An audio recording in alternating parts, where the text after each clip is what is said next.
Hello. Who's there? I'm talking. Hello. Hello. It's hello. Oh. Hello? Like that? ቴሌኮሙኒኬሽን እንዲህ ቀን በቀን የምንጠቀምበት ቃል ከመሆኑ በፊትም የሰው ልጅ ከጽንሰ ሐሳቡ ጀምሮ የተለያዩ አይነት መልእክት ማስተላለፊያ መንገዶችን ለመፍጠር ለማሳደግ ደግሞ በተለያየ መንገድ ደግሞ ሎንግ ዲስታንስ ኮሚኒኬሽን የምንለው ወይንም ረጅም ርቀትን የሚሸፍኑ የመልእክት ማስተላለፊያ መንገዶች ላይ በጣም ብዙ አይነት ምርምሮችን በማድረግ ከመጀመሪያው አንስቶ አሁን ደግሞ እንዲህ በሰፊው በእጃችን ይዘን የምናደርጋቸውን ግብይቶች በገመድ የሚደረጉ እንደዚህ አይነት ኮሚኒኬሽኖችን ወይም ግንኙነቶችን ለመፍጠርና ለማሳደግ ትልቅ ስራዎች ይሰራል። ከ40,000 ዓመታት በፊት የሰው ልጅ የተለያዩ አይነት መልእክቶችን የማስተላለፊያ መንገዶች ነበሩ። ግድግዳዎች ላይ የሚሳሉ ስዕሎች ነበሩ። ከዛም በላይ ደግሞ የቃላትም ቢሆን የጽሁፍ አይነት መልእክት ማስተላለፊያ መንገዶች ነበሩ።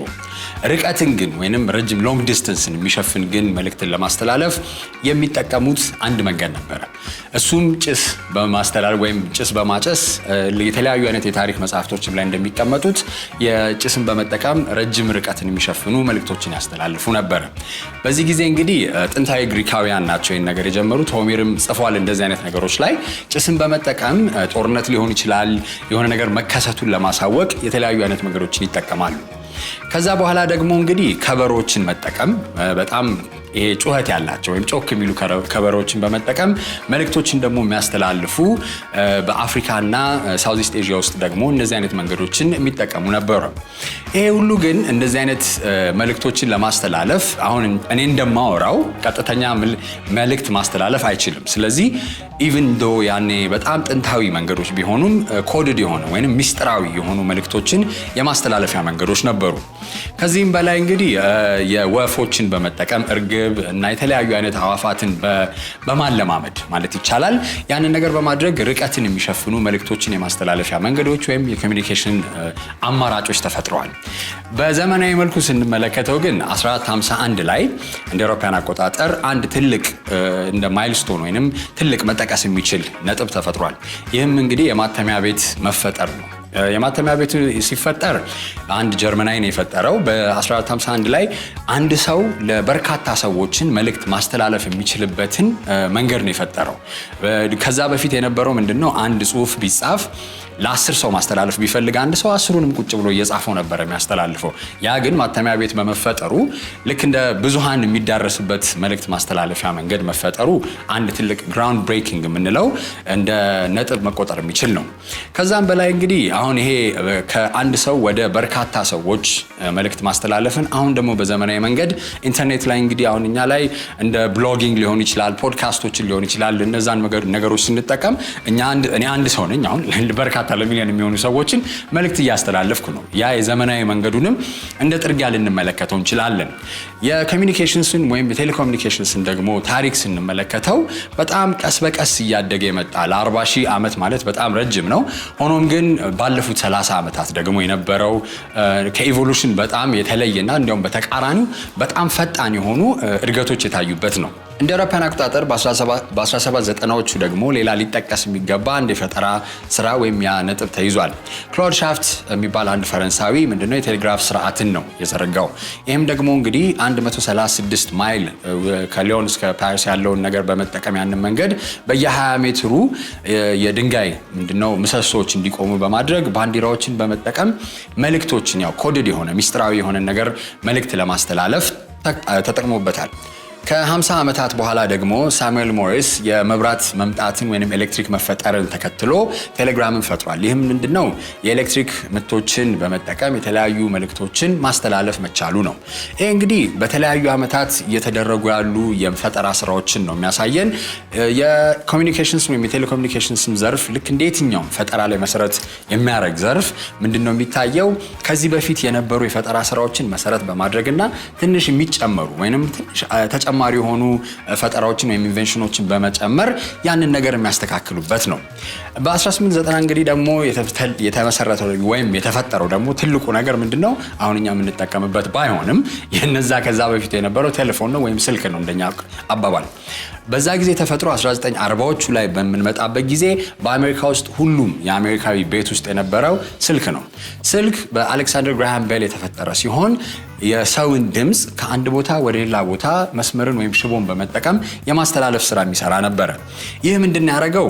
አንድ ሰው ወደ አንድ ሰው የሚያስተላልፈውን መልእክት ፐርሰናል ወይም ግላዊ ግንኙነት እንዲኖረው ከዛም በላይ ደግሞ ሴኩሪቲ ወይ ደህንነት እንዲጠበቅ በማድረግ ትልቅ እንደው መጠቀስ የሚችል እርምጃ አካሂዷል ይባላል።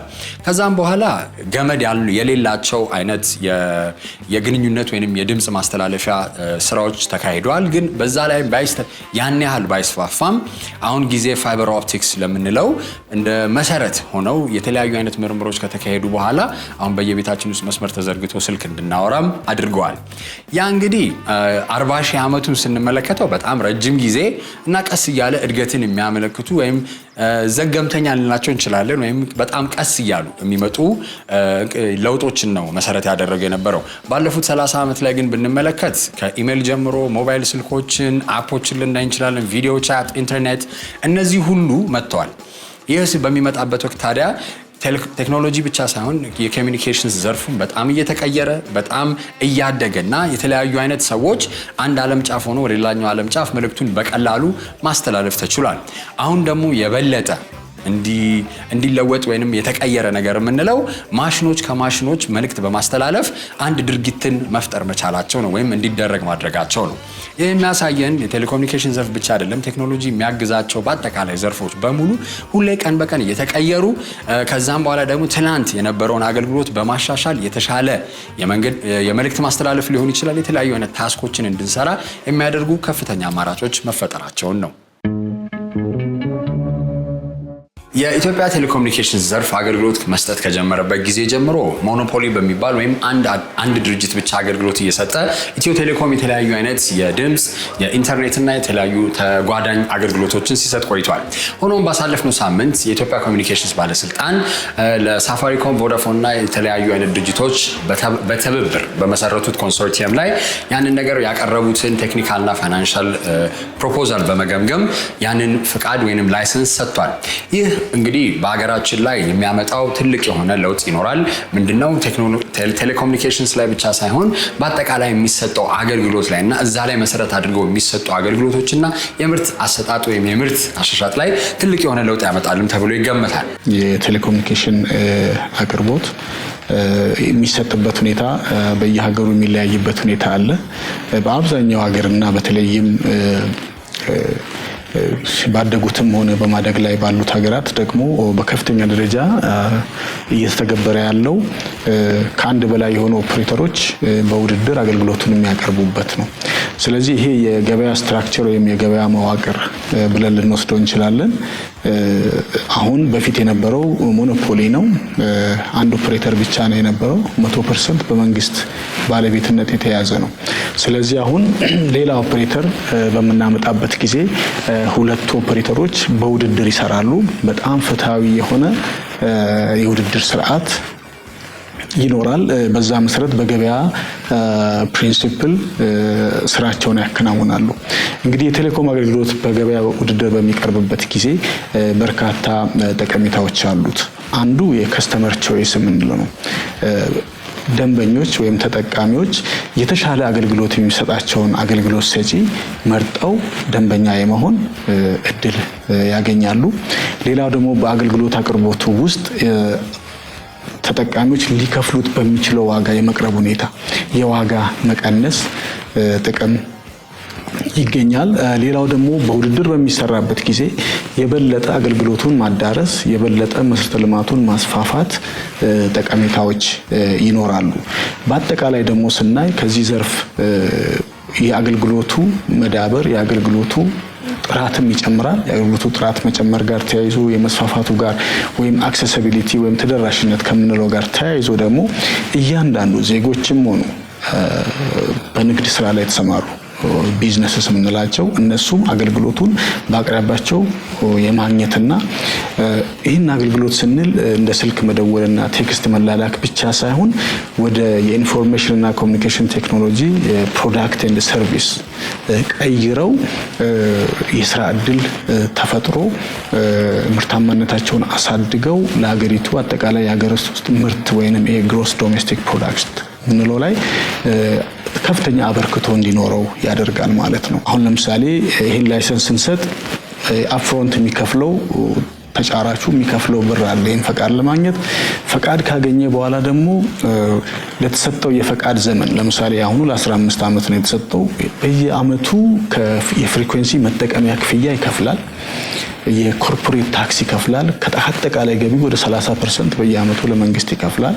ሌላው ደግሞ የዩኒቨርሳል አክሰስ ወይም ሁሉን አቀፍ ተደራሽነትን ለማምጣት ከአጠቃላይ ገቢያቸው ላይ እስከ 1.5% ድረስ እየተቆረጠ የዩኒቨርሳል አክሰስ ኤንድ ሰርቪስ ፈንድ ተቋቁሟል። ለዛ ፈንድ ግብአት ተደርጎ ኦፕሬተሮች በተለይ ገጠር አካባቢ ብዙ ትራፊክ ጄነሬት የማይደረግበት ብዙ ተጠቃሚ የሌለበት አካባቢ ኔትወርካቸውን ሲዘረጉ የሚደርስባቸውን ኢንቨስትመንት ጫና ለማገዝ ከፈንዱ ላይ ምንዶግምበት ስርዓት ሁሉ እንድንቀርጽ ያስቻለን ነው። ስለዚህ በአጠቃላይ ዘርፉ ለሀገር የሚያበረክተውንም ገቢ የኢኮኖሚክ አድቫንቴጁ ከሌሎቹ ሴክተሮች መደገፍ ብቻ ሳይሆን በቀጥታ ዳይሬክት ከዘርፉ የሚገኘውንም ገቢ በማሳደግ ደረጃ ከፍተኛ ጠቀሜታ ስላለው ወደዚህ ተገብቷል። በየትኛውም ሀገር ላይ የመሰረተ ልማት ዘርፎች ላይ እንደዚህ አይነት የጨረታ ሂደቶች በሚካሄዱበት ወቅት የተለያዩ አይነት መስፈርቶች ይቀመጣሉ። የኢትዮጵያ ኮሚኒኬሽንስ ባለስልጣንም እነዚህን ድርጅቶች የተለያዩ ቲኦአር ወይንም የዝርዝር መግለጫ ካወጣበት ጊዜ ጀምሮ የተለያዩ አይነት የጨረታ ሰነዶችን በመገምገም እና ለኢትዮጵያ ሀገር ይጠቅማል፣ ለኢትዮጵያ ቴሌኮሙኒኬሽን ዘርፍ እድገትም የተሻለ አማራጭ ነው ብሎ የሚያስባቸውን ድርጅቶች ሾርት ሊስት ወይንም በአጭር መልኩ በመዘርዘር ነበር ያን ውድድር ያካሄደው። አንደኛው በቴክኒኩ ብንወስድ የTC1 የሚባለው የቴክኒካል ክራይቴሪያ 1 እነዚህ ኦፕሬተሮች ሚኒመም ከ30 ሚሊዮን ደንበኛ በላይ ያላቸው መሆን አለበት ተብለን ነው የተነሳው። ስለዚህ ብዙ ኦፕሬተሮች ለምሳሌ በፊት በኤክስፕሬሽን ኦፍ ኢንተረስት ባወጣንበት ጊዜ የተሳተፉ ለምሳሌ 10 ሚሊዮን ያላቸው 17 ሚሊዮን 21 ሚሊዮን ያላቸው አሁን እንዲቀሩ ተደርጓል ማለት ነው። ከፍተኛ ተወዳዳሪ መሆን የሚችሉ ወርልድ ክላስ ኦፕሬተሮች እንዲመጡ ስለፈለግን አንዱ እሱ ነበረ። ሁለተኛው ደግሞ እነዚህ ኦፕሬተሮች ባደጉ ሀገሮች ብቻ ሳይሆን በማደግ ላይ ባሉ ኢመርጂንግ ካንትሪስ በመንላቸው ሲሰራሉ ወይ? ምክንያቱም አንዳንድ ጊዜ ኦፕሬተሮች ሞር ኦፍ ከፍተኛ ገቢ ማግኘት ወደሚችሉበትና ወይ መክፈል አቅም ወዳላቸው ሀገሮች ላይ ብቻ የሚያዘነብሉ ከሆነ በተለይ በገጠር የሚኖረውን ህዝባችን ለማገልገል ብዙ ተነሳሽነት አይኖራቸውም። ስለዚህ ያንንም ባላንስ ለማድረግ በኢመርጂንግ ሀገር ውስጥ የሰሩ ናቸው ወይ ብለን የጠየቅነው። ከዚህም ውስጥ ማለት እንግዲህ አፍሪካ ውስጥ የሰራ ሲመጣ የበለጠ ተመራጭ የሚሆንበት ምክንያቱም የአፍሪካን ካልቸር ባህል፣ አኗኗር ሁኔታ የህዝቡን አጠቃላይ የሶሺዮ ኢኮኖሚክ ደረጃ ባገናዘበ መልኩ መስራት ስላለባቸው አንዱ እሱ ነበር። ሌላው በሚሰሩበት ሀገር ምን ያክል መሰረተ ልማት በስራቸው አለ። ለምሳሌ ምን ያክል የፋይበር ኦፕቲክስ መስመር ዘርግተዋል፣ ምን ያክል ታወር አድሚኒስተር ያደርጋሉ። ለምሳሌ ወደ ከ5000 ታወር ያላነሰ ነው ያለው። ኢትዮ ቴሌኮምን እንኳን ብንወስደው በአገር ደረጃ ወደ 7000 ታወር አለው። ስለዚህ ምናመጣው ኦፕሬተር በኢትዮ ቴሌኮም ደረጃ መወዳደር የሚችል ወይንም የዛን ያክል አቅም ሊኖረውና ከዛ በላይ ሊሄድ የሚችል መሆን እንዳለበት በማመን እሱን ነው ያስቀመጥነው። ፋይናንስ ላይ ደግሞ ስንሄድ አጠቃላይ ምን ያክል ኔትወርዝ አላቸው፣ ምን ያክል የሀብት መጠናቸውን ከ$1 ቢሊዮን ያላነሰ የዩናይትድ ስቴትስ ዶላር ነው ያስቀመጥነው። ሌላው በየአመቱ ገቢያቸውን ሲያገኙ ይሄ የኢቢዳ የሚባል ነገር አለ፣ የኤርኒንግስ ቢፎር ኢንትረስት ታክስ ዲፕሪሺዬሽን እና አሞርታይዜሽን የሚባለው ወይንም ያልተጣራ ትርፍ የሚባለውን ሚኒመም $500 ሚሊዮን ከዛ በላይ ያላቸው ብለን የተነሳ ነው ኢቢዳን። ይህም ደግሞ በተከታታይ ለ3 አመት ነው ያልነው ከ2017 2018 2019። ስለዚህ አሁን ብዙ ጊዜ ለምንድነው ሁለት የመጣ የሚለውንም ተለይ አድማጮች እንዲረዱ ለምንፈልገው ነገር ምንድነው እኛ በጣም ከፍተኛ የክራይቴሪያ ስላስቀመጥን በአለም ላይ ካሉ 10 ቶፕ ኦፕሬተሮች መካከል የሚመደቡ ኦፕሬተሮች ናቸው የመጡት። I'd like to start by thanking Ethiopia for trusting us with a license last week, which is wonderful. መጀመሪያ የኢትዮጵያ መንግስት አምኖን ፈቃድ ስለሰጠን በጣም ማመስገን ፈልጋለሁ። ለምን ኢትዮጵያን እንደመረጠን ለሚለው ጥያቄ ስመልስ መልሱ በርካታ ነው። የመጀመሪያው ሁሉም ሰው የሚጠብቀው መልስ አለ። ኢትዮጵያ ትልቅ ሀገር ነችና በቴሌኮም ዘርፉ ለ126 ዓመታት አንድ ብቻ የሆነ አገልግሎት አቅራቢ ነበር ያለው። ስለዚህ መንግስት ለአንድ ወይም ለሁለት ድርጅቶች ፈቃድ ለመስጠት ፍላጎት እንዳለው በመግለጽ ጨረታ ሲያወጣ እንደኛ አይነት ድርጅቶች ፍላጎት ማሳየታቸው አይቀርም። ሆኖም ይህ ሁሉ መልስ ሊሆን አይችልም። እውነታው በ2019 ከኢትዮጵያ መንግስት ጋር ስንወያይ የገለጹልን ሀገሪቷ ላይ ሊሰራ ስለታሰበው ሁለገብ ትራንስፎርሜሽን፣ ዲጂታይዝ ማድረግ፣ የስራ ዕድል መፍጠር፣ ለወጣቶች በርካታ ዕድሎችን መፍጠር ነበር እና እውነት ለመናገር ይህ ሁኔታ ሊስበን ችሏል። በወቅቱ አሁን ባለንበት የቡድን ማዕቀፍ አልነበረንም፣ ብቻችንን ነበር የመጣ ነው እና የቡድናችንን መሪ ቃልን ብንመለከት ሁላችንም በየግላችን ያለንን ብቃት በመጠቀም ኢትዮጵያን በዲጂታል ዘርፉ ላይ የተሻለ ሁኔታ ላይ ማድረግ ነበር እና እኛ የምናስበው መንግስት እያሰበ ያለውን እቅድ እኛ ማቅረብ ከምንችለው ቴክኖሎጂ ጋር ማጣመር ከተቻለ በሀገሪቷ ውስጥ ትልቅ ለውጥ ማምጣት እንደሚቻል ነው። You can make fantastic improvements to the country.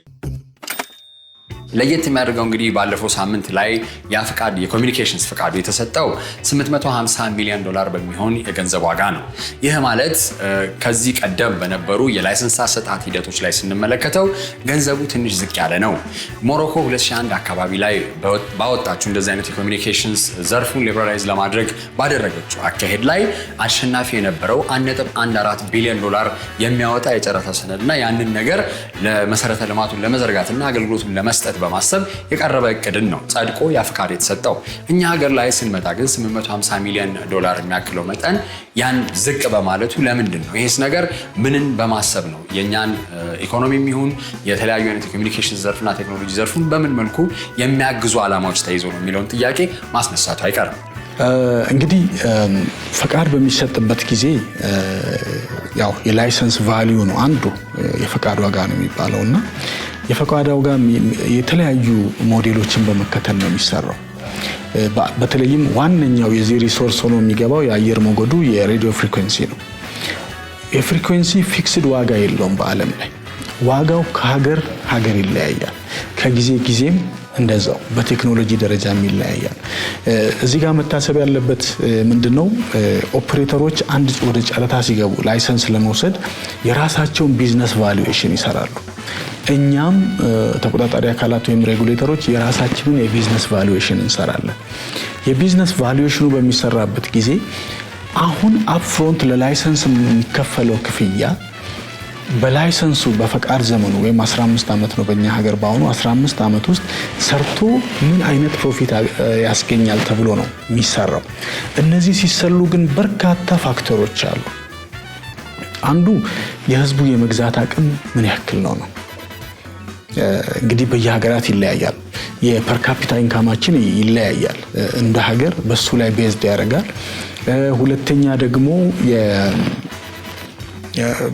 የአቨሬጅ ሬቨኑ ፐር ዩዘር የሚባል ከእያንዳንዱ ደንበኛ ይሄም ከመግዛት አቅም ጋር ይያያዛል። ምን ያክል በአማካይ በወር ውስጥ ምን ያክል ገቢ ያገኛል ነው አንድ ኦፐሬተር። አሁን የኛን ሀገር ብናይ ኦልሞስት $2 ያነሰ ነው ከአንድ ደንበኛ የሚያገኘው ኢትዮ ቴሌኮም። ሌሎች ግን አሁን ሳውዝ አፍሪካን ብንወስድ ከ19 እስከ $20 በወር በአማካይ ያገኛሉ። አውሮፓ ብንሄድ ከ30 እስከ 40-45 ዩሮ ድረስ ይሄዳል። አሜሪካ ብንሄድ ደግሞ በጣም ከዛ በላይ በጣም ከፍ ያለ ነው። አሁን ስካንዲኔቪያን ካንትሪስ አካባቢን ብንሄድ እንደዚህው በጣም ከፍተኛ ነው። ስለዚህ እዚህ ሲመጡ ገቢው አነስተኛ እንደሚሆንባቸው ያውቃሉ። ያን ያሉ ሌላው ደግሞ የሚታየው ነገር ምንድነው? የኤክስቼንጅ ሬትም ይታያል። የሀገራችን ከረንሲ አጌንስት ዶላር እንዴት ነው? የኢንፍሌሽን ሬቱ፣ የህዝብ ብዛትን በዛው ደረጃ ይታያል። ሌላው የገበያው ኮንሰንትሬሽን ምን ይመስላል ነው። አሁን አድሬሰብል ማርኬቱ ለምሳሌ ኢትዮ ቴሌኮም ኦልሞስት 50% እና ከዛ በላይ ሄዷል። አሁን በሞባይል ኦልሞስት ወደ 53 ሚሊዮን አጠቃላይ ደንበኛ እየደረሰ ነው ኢትዮ ቴሌኮም። ስለዚህ ከዚህ ውስጥ ኦልሞስት ግማሹ ተወስዷል ተብሎ ነው የሚታሰበውና ሲመጡ ሞር የሚያስቡት አድሬስድ ያልሆነው 50% ነው የቀረው ብሎ ነው የሚያስቡት። ስለዚህ ከዛ ዋጋ ጋር ስለሚነሱ የዋጋ ግምታቸውን ሲያስቀምጡ በዛ ነው ማለት ነው። ይሄ ደግሞ ከወቅቱ ሁኔታ ጋር ሁሉ ይታያል። አንዳንድ ጊዜ ምን አይነት አስቻይ የኢንቨስትመንት ሁኔታዎች አሉ። ለምሳሌ አሁን የመሰረተ ልማት አቅርቦት በሶስተኛ ፓርቲ ቢኖር አጠቃላይ የካፒታል ኤክስፔንዲቸራቸውን ይቀንስላቸዋል። ከዚህ ጋር አያይዞ ነው የሚሰጡት። በአጠቃላይ እንግዲህ ይሄ ኦልሞስት በየሀገሩ ባለው ሁኔታ የፈቃድ ሁኔታ እንደሚለያይ በዚህ ካስረዳውኝ በኋላ ያገኘነው ዋጋስ ተገቢ ነው በቂ ነው ወይ ወደሚለው እመጣለሁ። አሁን እኛ ያገኘነው በምናይበት ጊዜ ድሮ ከነበረው በጣም ተቀይሯል። ለምሳሌ አሁን የኮቪድ ኢምፓክት ኦፕሬተሮች ላይ የሚያሳድረው ጫና አለ። በሌላ መልኩ ደግሞ ኦቲቲ የምንላቸው እነዚህ ኦቨር ዘ ቶፕ የምንላቸው ለምሳሌ በቫይበር፣ በሜሴንጀር ኦር በቴሌግራም፣ በዋትስአፕ እንደዚህ የሚደረጉ የዓለም አቀፍ ጥሪዎችና የሀገር ውስጥ የቮይስ ሰርቪሶች በሙሉ እነዚህ ፕላትፎርም ኦፕሬተርስ የሚባሉት በጣም ኪለር አፕሊኬሽን ነው የሚባሉት በዘርፉ ላይ ገበያቸውን በጣም እየቀነሱባቸው ነው። ስለዚህ እነዚህ ነገሮች ሁሉ የፍሪኩዌንሲ ዋጋ አሁን እየቀነሰ ነው የሚመጣው። ከዚህ አኳያ ግን እኛን ራሳችንን የቫሉዌሽን ስለሰራን የ850 ሚሊዮን በቂ ነው ተብሎ ሊወሰድ ይችላል ማለት ነው። When we did the assessment of the country በሀገሪቱ የነበረውን ችግር ስንመለከት የተሻለ ኢንተርኔት አገልግሎት እንደሚፈልጉ ነው። ስለዚህም እኛ የወሰንነው በተለምዶ 2G 3G ከዛ 4G እያለን ማደግ የሚለው ስልት ሳይሆን ወደ አዲሱ ቴክኖሎጂ በቀጥታ በመግባት አገልግሎትን ማቅረብ ነው። ልነግርህ ማልችለው መቼና የት እንደሚሆን ነው እንጂ እኛ 4G እና 5G አገልግሎት ከመጀመሪያው ቀን ጀምሮ እንደሚኖር ነው። መሰረታዊ ዓላማችን የሚሆነውም ለሁሉም ኢትዮጵያውያን የትም ክልል ላይ ቢሆኑ አንድ አይነት አገልግሎት ማድረስ ነው። ሁሉም ሰው ተመሳሳይ የሆነ አገልግሎት ይኖረዋል ማለት ነው። ሁሉም ዓላማዎቻችን ከዘላቂ የልማት ግቦች ጋር የተሳሰረ ስለሆነ ከትምህርት፣ ጤናና ተመሳሳይ ዘርፎች ጋር የሚሰሩ ስራዎችም ይኖራሉ። And each of these verticals we will bring these solutions everywhere. የዛሬው ሃሽታግ ሽቀላ ይመስል ነበረ። አስተያየትና መልከታዎቻችሁን በ8228 ላኩልን። በሚቀጥለው ሳምንት እንገናኝ። መልካም ጊዜ።